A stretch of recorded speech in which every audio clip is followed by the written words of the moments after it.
Hola a todos. Bienvenidos de nuevo a TVN Revisar, donde el drama no se detiene. Vamos directo al nuevo capítulo de Valle Salvaje. Alejo caminaba nervioso por los pasillos de la casa. La noticia del matrimonio entre Mercedes y Bernardo lo había tomado por sorpresa, y aunque intentaba mantener la compostura, por dentro estaba desbordado de emociones encontradas. No entendía cómo su tía, la mujer que siempre había representado la estabilidad y el equilibrio en su vida, había decidido dar un paso tan radical sin consultar a nadie. Se cruzó con Irene en el jardín y no pudo evitar comentarlo.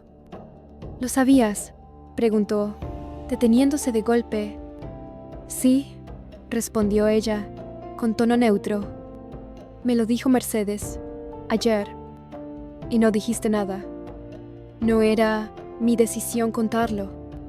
Además, ¿para qué? ¿Para armar otra escena familiar? Alejo bajó la mirada. Le costaba aceptar que Mercedes hubiera actuado con tanta independencia. En su interior, aún veía a su tía como parte de un sistema que debía ser consultado, discutido, aprobado. No comprendía que ella ya no respondía ante nadie. Esto va a desatar una guerra, murmuró. José Luis no va a permitir que se salga con la suya. José Luis ya no puede detenerla, replicó Irene. Y si tú esperas que las cosas sigan como antes, estás soñando. Alejo apretó los puños. No quería confrontar a Mercedes, pero tampoco podía quedarse callado. Horas más tarde, fue a buscarla. La encontró en el pequeño despacho donde solía leer. Mercedes lo recibió con una sonrisa calma, como si hubiera anticipado su visita. ¿Vas a regañarme también?, tú preguntó con suavidad. No vengo a regañarte. Pero, ¿por qué ahora? ¿Por qué así? Mercedes dejó el libro sobre la mesa. Porque ya no quiero esperar. Porque la vida no se mide en permisos, Alejo. Survive. Y yo elegí vivirla junto a Bernardo. Y la familia, y lo que eso provoca, la familia también tendrá que vivir con eso. Igual que yo, he vivido con muchas cosas que no elegí.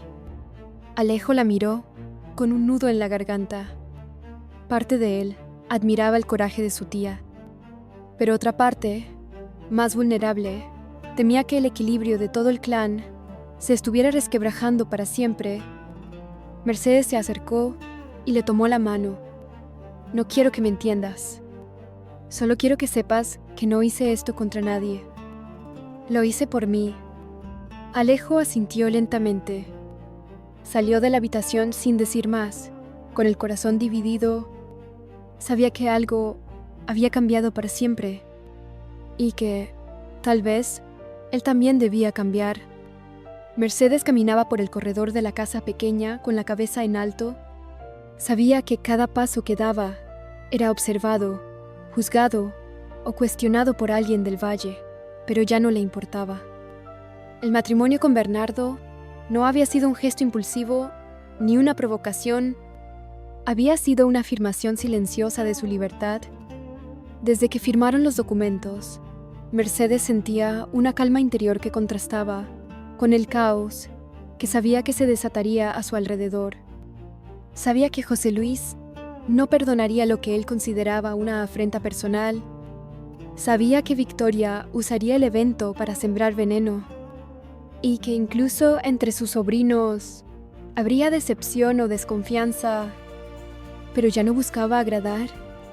Esa mañana, mientras servía té en el jardín, recibió la visita de Matilde, quien traía noticias de la casa grande.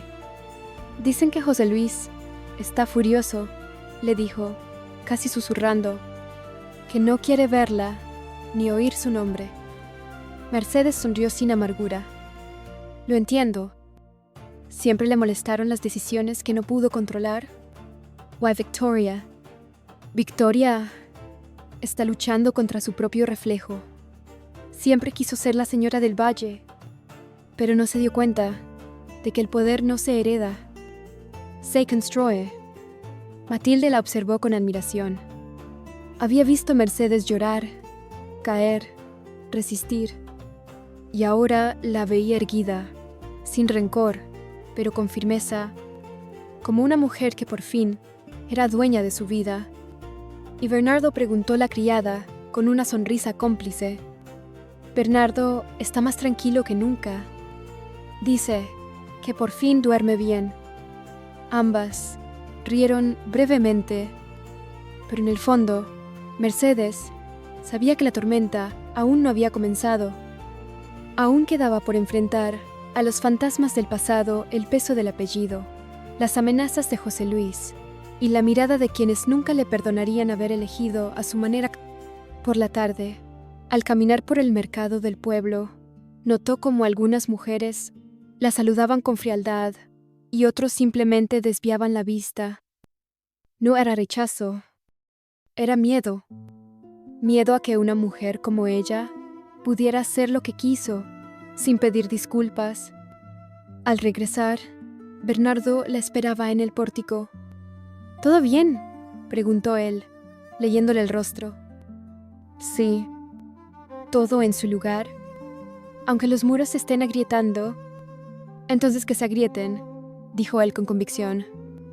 «Mientras tú estés firme, no necesito nada más». Mercedes lo miró a los ojos. Sabía que esa unión no sería fácil, pero también sabía que era real. Y eso bastaba. Por primera vez en mucho tiempo, se sentía invencible. Victoria caminaba con pasos firmes por el salón de la casa principal, pero su interior era un torbellino. Cada rincón le recordaba la humillación que acababa de sufrir Mercedes. La eterna sombra de la familia se había adelantado a ella, se había casado, había conseguido un título y ahora era observada como la nueva señora del valle. Y todo, sin pedir permiso. Al encontrar a José Luis en su despacho, no dudó en enfrentarlo.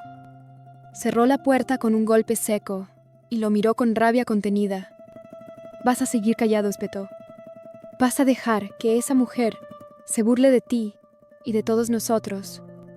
José Luis, que leía unos documentos, levantó lentamente la vista. Su expresión era pétrea. «No me burla a mí». Se burló de las normas.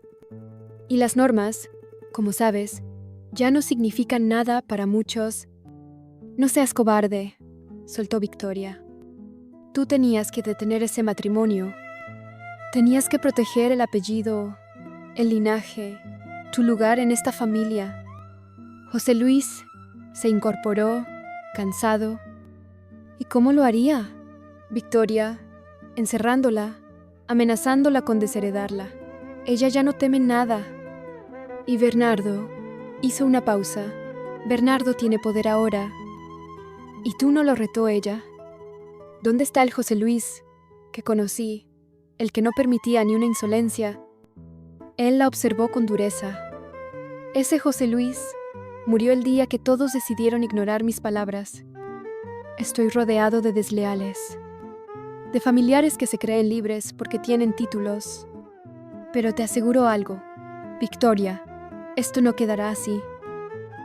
Ella se acercó, con tono más bajo pero más venenoso. Si no actúas, vas a perderlo todo. Ya no te miran como el heredero. Te ven como un obstáculo viejo. Un hombre en decadencia. ¿Eso quieres ser?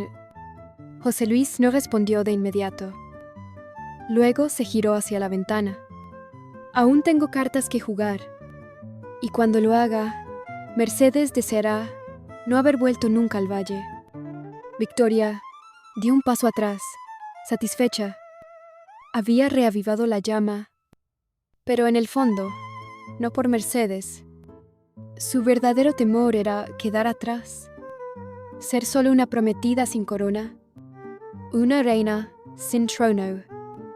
Salió del despacho con el rostro alzado, sabiendo que había sembrado el veneno que José Luis necesitaba para moverse, y mientras lo hacía, El silencio de la casa se rompía con una certeza. La guerra ya no era una posibilidad. El sol caía sobre los campos del valle cuando Rafael se presentó en la casa pequeña.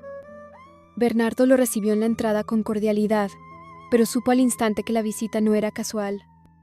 Se saludaron con un apretón de manos, y sin rodeos, Rafael pidió hablar en privado. Se sentaron en la galería, desde donde se podía ver el horizonte rojizo. Rafael respiró hondo antes de hablar. «No vengo a felicitarte», dijo con franqueza. «Vengo a advertirte». Bernardo arqueó una ceja, sin perder la calma. «Advertirme». «Sí». José Luis está furioso. No lo dice en voz alta, pero lo he visto. Se siente traicionado, humillado. Está esperando el momento para actuar.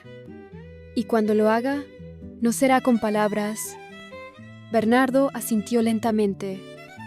Lo imaginé, pero no me casé para desafiarlo. Lo hice por amor.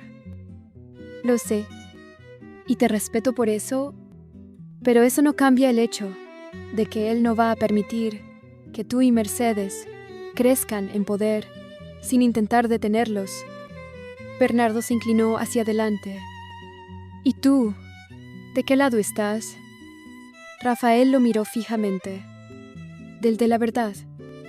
No quiero guerras, pero tampoco voy a quedarme callado si José Luis decide arrasar con todo. Solo quiero que estés preparado. Esto no es una advertencia vacía. Es real. Bernardo agradeció el gesto. Ambos hombres, a pesar de sus diferencias, compartían un valor en común, no le temían a la verdad, aunque doliera. Mercedes no merece pasar por otra tormenta, murmuró Rafael. Ya vivió demasiadas. Y no la dejaré sola, respondió Bernardo. Si José Luis quiere guerra, la tendrá, pero se va a encontrar con alguien que no se arrodilla. Rafael se levantó, dispuesto a irse, pero antes de marcharse, le lanzó una última mirada. Prepárate, porque lo que viene no es solo político, es personal. Él quiere destruirte no solo como rival, sino como hombre. Bernardo se quedó mirando el cielo. En su rostro no había miedo, pero sí una alerta encendida. Sabía que Rafael no exageraba. José Luis era un hombre que no perdonaba, y Victoria no haría más que echar leña al fuego. Mercedes apareció en el umbral, justo cuando Rafael se alejaba. Bernardo le tomó la mano sin decir nada. Ella entendió sin preguntar. «¿Se acerca la tormenta?», preguntó. Sí, respondió ella. «Pero esta vez estaremos juntos para enfrentarlo». José Luis se mantenía de pie frente a la chimenea encendida, con las manos cruzadas, tras la espalda. Julio entró en la sala sin anunciarse, pero su presencia fue percibida de inmediato. José Luis giró lentamente, como si ya supiera que había llegado el momento de hablar sin filtros. «¿Sabes por qué te llamé?», preguntó sin preámbulo. «Imagino que tiene que ver con Mercedes», y Bernardo respondió Julio, con cautela. «Tiene que ver con todo», replicó su padre. «Con la descomposición de esta familia, con las traiciones, con los errores de cada uno de ustedes». Julio mantuvo la compostura. Ya conocía ese tono autoritario. Lo había escuchado toda su vida. «¿Y qué esperas de mí esta vez?». José Luis se acercó, con pasos medidos. «Necesito saber de qué lado estás. La confrontación ha comenzado.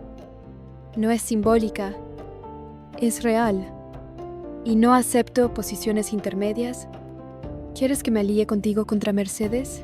¿Contra Rafael?», preguntó Julio, tenso. «Quiero que defiendas lo que te corresponde», espetó José Luis. «No solo tu apellido, tu historia, tu dignidad, tu lugar como Gálvez de Aguirre». Julio bajó la mirada por un instante. «Ya lo perdí», todo susurró. «Perdí a Adriana». Perdí la confianza de Rafael. Úrsula ya no me ve con respeto. ¿Qué dignidad queda? José Luis lo tomó por los hombros con fuerza. No hablo de lo que perdiste. Hablo de lo que puedes recuperar. Si actúas ahora, si te mantienes firme, si no permites que estos impostores conviertan el valle en una parodia de familia. Julio lo miró a los ojos, buscando alguna señal de humanidad detrás de esa máscara férrea. No encontró consuelo, solo exigencia. Y si no quiero tomar partido, se atrevió a preguntar: «Yo sé, Luis, lo suelto». Entonces, eres parte del problema. ¿Y no contarás conmigo para nada más? El silencio que siguió fue más violento que cualquier golpe. Julio entendió que su padre no le pedía apoyo, se lo exigía, y que rechazarlo significaba quedarse solo, totalmente solo. Antes de salir, José Luis pronunció una última frase. Rafael ha elegido su bando. Mercedes también. Ahora es tu turno. Julio se quedó en la sala, con la chimenea crepitando tras él. Su sombra se proyectaba sobre las paredes, larga y distorsionada. Sabía que cada decisión, a partir de ese momento, pesaría más que todas las anteriores. Y aunque aún dudaba, algo en él comenzaba a inclinarse. No por lealtad, sino por rabia. El aire estaba cargado de inquietud en toda la finca. El rumor corrió rápido entre los pasillos. Pedrito no aparecía por ningún lado. Al principio, nadie se alarmó. Era común que el niño se entretuviera jugando cerca de los establos o explorando los jardines con su cuaderno de dibujos. Pero cuando pasó la hora del almuerzo y nadie lo había visto, la preocupación se instaló como un peso invisible sobre todos. Bárbara fue la primera en advertirlo. ¿Has visto a Pedrito?, preguntó a una de las criadas, mientras recorría el corredor principal. No, señora. La última vez que lo vi fue por la mañana. Estaba hablando con don Hernando. El nombre provocó un escalofrío en Bárbara. De inmediato buscó a Matilde, la criada de confianza. ¿Sabes si mi padre ha salido hoy?, le preguntó con urgencia. Matilde asintió. Sí, tomó el carruaje temprano. Dijo que iba al pueblo a visitar a un viejo amigo. Se llevó una pequeña maleta, pero no dijo más. Y el niño, insistió Bárbara. No lo vi subir, pero ahora que lo pienso, ¿el pequeño también estaba en el patio en ese momento? Bárbara palideció. Corrió por la casa, llamando a Leonardo, que apareció minutos después, tras ser alertado por una moza. Pedrito no está, dijo ella con la voz quebrada. Y don Hernando salió esta mañana. Leonardo no tardó en entender. Su padre había hecho lo impensable. Se llevó al niño sin permiso, como si fuera un objeto más de su legado. Voy a buscarlo, dijo con decisión. No me importa a dónde haya ido. Si es necesario, llego hasta Madrid. Voy contigo, respondió Bárbara sin dudar. No, tú quédate. Alguien debe mantener esto en orden. No podemos dejar todo vacío. Leonardo fue a los establos y preguntó al cochero de guardia. ¿Quién condujo a don Hernando esta mañana? Fui yo, señor, respondió el hombre. Lo llevé hasta el bosque, por la ruta este. No dijo más. Iba con el niño, sí. Leonardo montó a caballo, sin decir una palabra más. Cabalgó a toda velocidad, siguiendo la ruta indicada. Mientras tanto, la casa se sumía en un estado de tensión creciente. Adriana se enteró y rompió en llanto. Mercedes, al saberlo, entró en una calma gélida. Sabía que Hernando estaba desesperado, pero nunca pensó que usaría al niño como rehén de sus ideales. Lo encontraremos, dijo Mercedes, abrazando a Adriana. Pero, en el fondo, todos sabían que Pedrito ya no estaba simplemente perdido. Había sido arrebatado. Leonardo avanzaba a toda velocidad por el camino de tierra que bordeaba el bosque. Cada minuto contaba. Las palabras del cochero resonaban en su cabeza. Lo llevé por la ruta este. El corazón le latía con fuerza, impulsado por la urgencia, el miedo y la rabia. No podía aceptar que su padre hubiera cruzado esa línea. Después de varios kilómetros, divisó a lo lejos un carruaje detenido junto a una arboleda densa. Se acercó con cautela, bajó del caballo y se aproximó con pasos firmes. El cochero estaba sentado en una piedra, distraído. Al ver a Leonardo, se levantó de un salto. «¿Dónde están?», preguntó él sin rodeos. Allí señaló el hombre hacia una pequeña choza abandonada. Entraron hace más de una hora. El niño parecía cansado. Leonardo avanzó sin esperar más. Empujó la puerta de la choza y lo primero que vio fue a don Hernando sentado junto a un catre. Pedrito yacía allí, con los ojos cerrados, el rostro pálido y el cuerpo inerte. El viejo lo vigilaba como si cuidara un trofeo. «¿Qué le hiciste?», bramó Leonardo. «¿Se desmayó?». «Fue solo un mareo», respondió Hernando con frialdad. «El viaje lo agotó.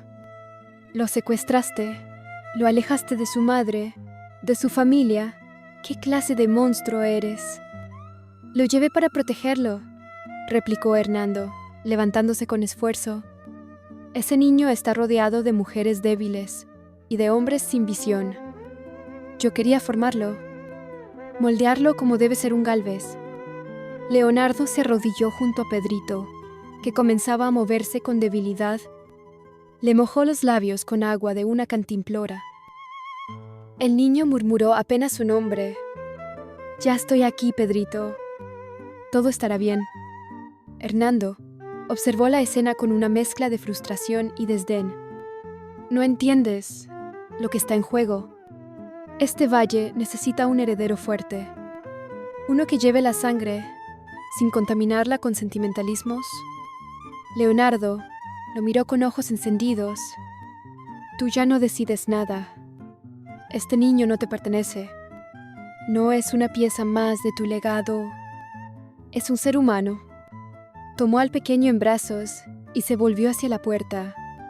«Si te queda algo de dignidad, no te acerques más a él, porque la próxima vez que lo hagas, juro que no responderé por lo que pase».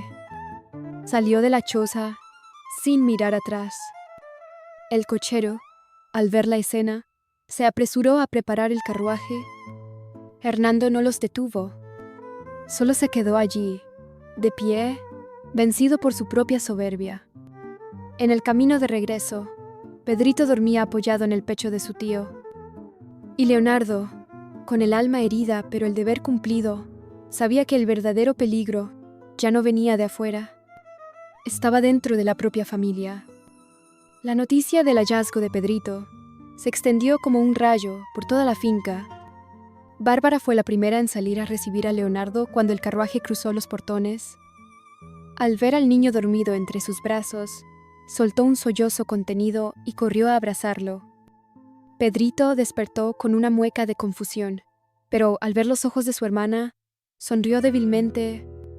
«¿Estás bien?», preguntó Bárbara con voz temblorosa. «Sí, solo me mareé», murmuró él, todavía algo aturdido. Matilde apareció de inmediato para llevárselo al cuarto, mientras Mercedes y Adriana llegaban apresurada. Mercedes rodeó con un brazo a Leonardo, que aún tenía la mandíbula tensa y las manos temblorosas. «¿Qué pasó?», preguntó Adriana.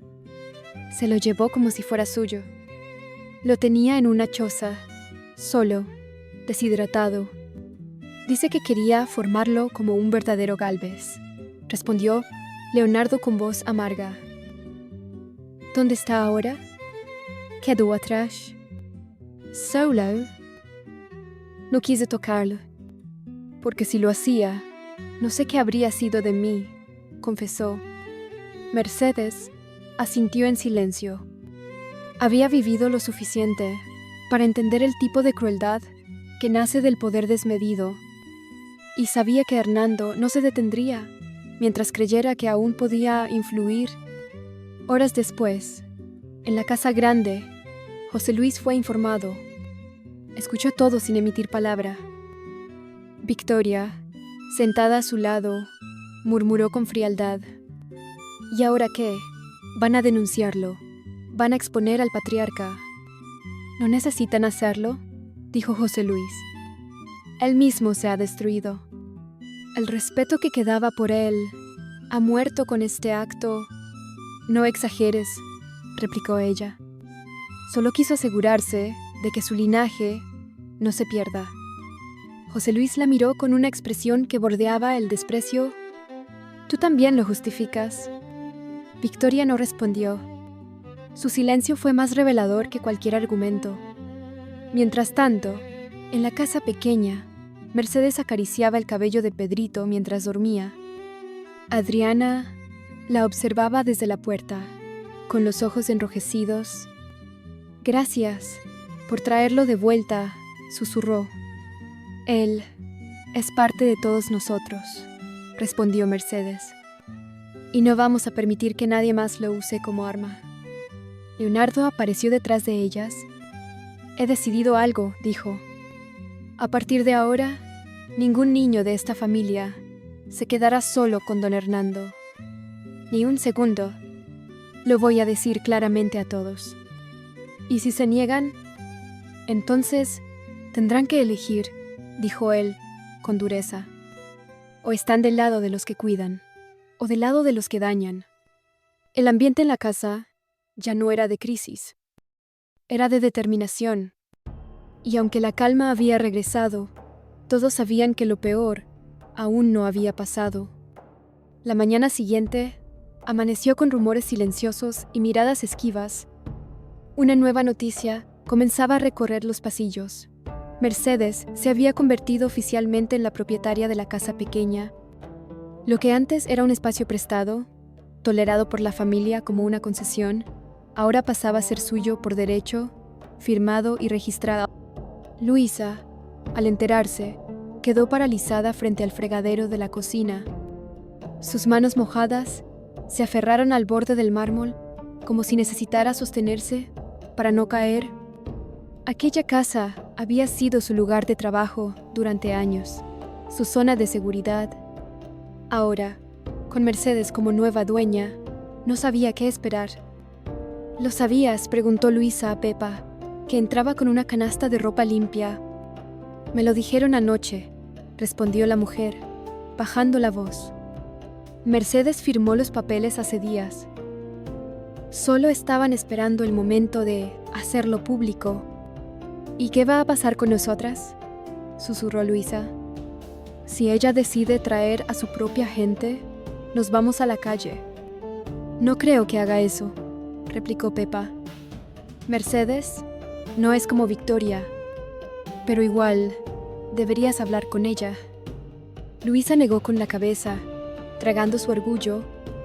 «No quiero parecer una suplicante». «Entonces prepárate para lo peor». La tensión entre ambas fue creciendo conforme pasaban las horas. Pepa trataba de mantenerse neutral, pero el temor y la inseguridad volvían a Luisa irritable. Al final de la tarde, discutieron frente a una de las criadas más jóvenes. «No me hables como si no supiera hacer mi trabajo», espetó Luisa. «Te lo digo porque estoy tratando de ayudarte», respondió Pepa. «Pero si vas a seguir con esa actitud, Mercedes se va a dar cuenta muy pronto. No necesito que me defiendas». La escena fue interrumpida por una presencia inesperada. Úrsula había escuchado parte del intercambio y se acercó con una sonrisa contenida. «Qué interesante. La servidumbre también tiene sus guerras internas», comentó con ironía. Luisa bajó la vista, incómoda. Pepa la enfrentó con una mirada dura. «¿Qué quieres, Úrsula?» «Solo observar», respondió ella. «Y quizá intervenir si hace falta». Hay momentos en los que una voz externa puede poner las cosas en su lugar. Nadie respondió, pero el ambiente se tornó aún más enrarecido. Úrsula se giró lentamente hacia Luisa. Tienes razón en estar preocupada. Cuando el poder cambia de manos, lo primero que se reorganiza es el personal. Luego se marchó, dejando detrás un silencio incómodo. Luisa, ahora sí, sintió el miedo verdadero, el de quedarse sola, sin casa, sin trabajo, sin espacio. Y Úrsula, desde las sombras, sonreía, porque donde hay debilidad, siempre hay oportunidad. La tensión acumulada en la casa pequeña no tardó en estallar. El ambiente entre Pepa y Luisa era cada vez más insoportable. Lo que antes eran comentarios sarcásticos o silencios incómodos, ahora se transformaban en enfrentamientos directos, y aunque ambas intentaban mantener las formas, la fricción era evidente para todos los que compartían los espacios. Pepa, que siempre había sido la más paciente, estaba llegando al límite. «No es mi culpa que estés paranoica», le dijo una tarde, mientras organizaban la despensa. «Si tienes miedo de perder tu lugar, habla con Mercedes en vez de desquitarte conmigo». Luisa soltó un frasco con fuerza sobre la mesa. «No necesito tus consejos, y mucho menos tu compasión. Entonces no te quejes cuando las cosas cambien», replicó Pepa con frialdad. «Porque así como van, tú misma te estás empujando fuera». Ese cruce de palabras fue presenciado por una criada joven que, sin decir nada, fue corriendo a contárselo todo a Úrsula. Ella, que ya venía observando desde lejos, entendió que había llegado su oportunidad. Esa misma tarde, invitó a Luisa a tomar un té en el invernadero, un gesto extraño viniendo de alguien como ella. Luisa, aunque desconfiada, aceptó. Sabía que negarse sería más sospechoso aún.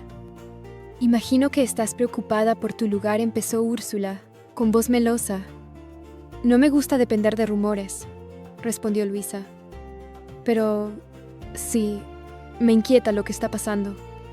«Mercedes quiere reorganizar la casa», dijo Úrsula, pausadamente. «Y muchas veces, cuando hay cambios, quienes no tienen aliados terminan fuera». «¿Y tú me ofreces ser mi aliada?», preguntó Luisa, con cautela. «Te ofrezco algo mejor», respondió Úrsula. «Protección, información, saber por dónde sopla el viento. Siempre es útil tener ojos en distintos lugares». Luisa entendió lo que realmente se le pedía: convertirse en informante, ser los oídos de Úrsula, dentro de la casa pequeña. «¿Qué quieres a cambio?» «Solo la verdad. Que me digas lo que realmente pasa allí». «Nada más». Luisa dudó. Sabía que era un camino peligroso, pero también sabía que estaba acorralada, y que, en ese juego, quien no se mueve, desaparece. «Lo pensaré», dijo al fin. «Hazlo pronto», respondió Úrsula, «porque los leales sin poder no duran mucho en este lugar». Cuando Luisa salió del invernadero, el aire le pareció más denso.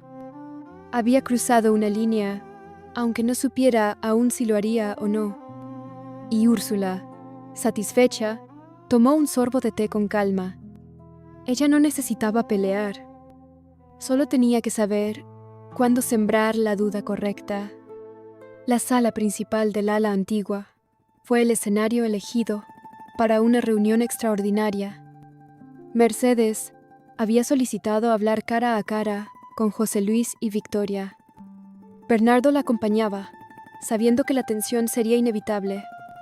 Querían aclarar algunas cuestiones relacionadas con el futuro de la casa pequeña, los límites de influencia y, sobre todo, evitar que se repitieran actos como el secuestro de Pedrito. Victoria llegó primero, impecable y gélida como siempre. José Luis apareció minutos después, con su habitual aire de superioridad. Ambos se sentaron sin saludar a Bernardo, y apenas si le dieron una inclinación de cabeza a Mercedes. «Gracias por venir», dijo ella con serenidad. No busco confrontación, sino establecer acuerdos. Acuerdos, repitió Victoria con burla. Después de todo lo que has hecho, ahora quieres negociar. Bernardo intervino. Estamos aquí para mantener la paz. Todos sabemos que los últimos días han sido complicados. ¿Complicados porque ustedes los complicaron?, interrumpió José Luis. Robar a la familia a un niño, casarse en secreto, apropiarse de propiedades históricas, todo con la excusa del amor y la independencia. Mercedes lo miró directamente. Yo no robé nada. Al contrario, recuperé lo que me corresponde. Y sobre Pedrito, si no hubiéramos actuado, tal vez estaría en otro país en este momento. El ambiente se volvió más tenso, pero lo que detonó todo fue un nombre inesperado. Felipe, dijo Mercedes. Él debería estar aquí. Hay cosas que también le conciernen. Victoria se irguió en su silla. Felipe, ¿qué tiene que ver él en esto? Últimamente se mueve entre ambos lados, intervino Bernardo. Queremos saber a quién responde. José Luis apretó los labios. Felipe no está obligado a responder a nadie. Es un hombre libre. Libre, pero peligroso, si juega con fuego, advirtió Mercedes. Victoria cruzó los brazos. Ustedes están paranoicos. Están viendo traidores donde hay dudas naturales. Felipe no está ni con ustedes, ni con nosotros. Precisamente, dijo Mercedes. Y esa ambigüedad es lo que más daño hace. El silencio se apoderó del salón. Durante unos segundos, nadie habló. Luego, José Luis se levantó. Esta reunión fue una pérdida de tiempo. Entonces es porque no escuchaste nada, respondió Bernardo con calma. Pero te aseguro que esta no será la última. Victoria lo siguió con una mirada de desdén. No subestimen lo que podemos hacer cuando se cruzan ciertos límites.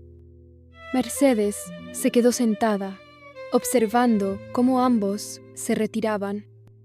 Luego miró a Bernardo. Ya no buscan acuerdos.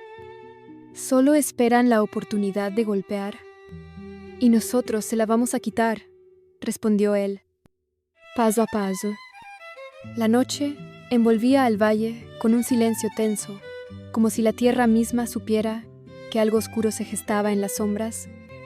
En su habitación, Úrsula contemplaba su reflejo en el espejo con una expresión dura, helada.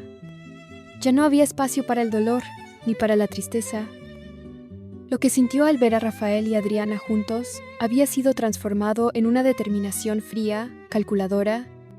Sentada frente a su escritorio, comenzó a escribir en su cuaderno personal. No era un diario, sino más bien un registro de ofensas, movimientos y alianzas. Allí, anotaba todo lo que observaba, todo lo que sabía y todo lo que podría usar. «Van a pagar», susurró, cerrando el cuaderno con un golpe seco. «No por traicionarme, por subestimarme». Úrsula sabía que no podía atacar directamente. Rafael seguía siendo uno de los favoritos de muchos. Adriana contaba con el apoyo de Mercedes, pero aún tenía aliados, o al menos instrumentos útiles. Luisa, por ejemplo, si jugaba bien sus cartas, esa mujer asustada podría volverse sus ojos y oídos dentro de la casa pequeña. Pero había una pieza que aún no comprendía del todo Julio. Lo había observado en los últimos días, esperando encontrar en él rabia, rencor, deseos de venganza. Pero su hermano estaba contenido, demasiado sereno para alguien que lo había perdido todo. Lo sabía desde el principio. Fue cómplice del silencio, o simplemente decidió mirar hacia otro lado para no mancharse. Decidió probarlo. Esa misma noche lo encontró en la galería del ala norte, bebiendo en soledad. Se sentó a su lado sin pedir permiso. Julio no la miró, pero supo que era ella. ¿Sabías lo de Rafael y Adriana? antes de que se besaran? Preguntó de forma directa. Julio bebió un sorbo más antes de responder. Sí. El silencio que siguió fue más denso que el anterior. Úrsula apretó los labios. ¿Y por qué no dijiste nada? Porque ya estaba decidido. Porque sabía que si intervenía, iba a empeorar las cosas. ¿Y qué somos, entonces? Observadores de nuestra propia ruina. Julio la miró por primera vez. Somos sobrevivientes. Y tú, más que nadie, deberías saberlo. Úrsula se levantó, furiosa. Yo no vine a sobrevivir, Julio. Vine a vencer. Él no respondió. La vio alejarse, envuelta en su propio veneno. Sabía que había cruzado una línea y que Úrsula, herida y humillada, sería ahora más peligrosa que nunca. Mientras tanto, en lo profundo de la casa, Adriana no podía dormir. Una sombra pasaba frente a su ventana, una presencia que no la tocaba, pero que la vigilaba. La guerra por el valle ya no era silenciosa. Era personal. El episodio narrado en estas 12 secciones marca un punto de inflexión definitivo en el universo de Valle Salvaje. Todo lo que antes se ocultaba bajo el velo de las apariencias, los pactos familiares y la obediencia a las jerarquías tradicionales, ha estallado en una serie de enfrentamientos abiertos que reconfiguran por completo el mapa emocional y de poder de la historia. Mercedes y Bernardo consolidan su unión no solo como pareja, sino como fuerza simbólica contra un sistema que durante años los excluyó. Su matrimonio, lejos de ser una simple celebración íntima, es percibido como una amenaza directa a los pilares establecidos. José Luis, al sentirse desplazado, reacciona desde la furia y la pérdida de control, arrastrando a Julio a un conflicto del que éste no desea formar parte. Victoria, cada vez más aislada, opera desde la manipulación, buscando explotar cualquier grieta. Rafael y Adriana, por su parte, ya no esconden su amor, pero esa sinceridad tiene un precio. Úrsula, al descubrir la traición, se convierte en una bomba de tiempo. Su furia no es solo por amor herido, sino por orgullo aplastado, y está dispuesta a arrasar con todo lo que quede a su paso. Julio, quien pudo ser el punto de equilibrio, se muestra ambiguo, atrapado entre el deber y el hartazgo. La desaparición de Pedrito, planeada fríamente por don Hernando, revela hasta qué punto el patriarca está dispuesto a llegar para moldear su legado. El hecho de que intente apropiarse del niño como si fuese un símbolo del linaje más que una persona, confirma su desconexión emocional y ética con la familia. Su caída no es pública, pero sí devastadora. Y entre todo esto, los sirvientes, antes silenciosos, ahora también se convierten en piezas activas de esta guerra. Luisa, empujada por el miedo, se aproxima a Úrsula. Pepa representa la voz de la sensatez, pero el campo está lleno de trampas. Valle Salvaje ya no es solo el escenario de una telenovela familiar. Es un campo de batalla donde las emociones, el poder, la historia y el deseo colisionan sin tregua. No hay caminos neutros. Cada personaje ha tomado una posición, y la tormenta que se avecina promete consecuencias que ningún título ni apellido podrá detener. La guerra ha comenzado, y esta vez será hasta el final.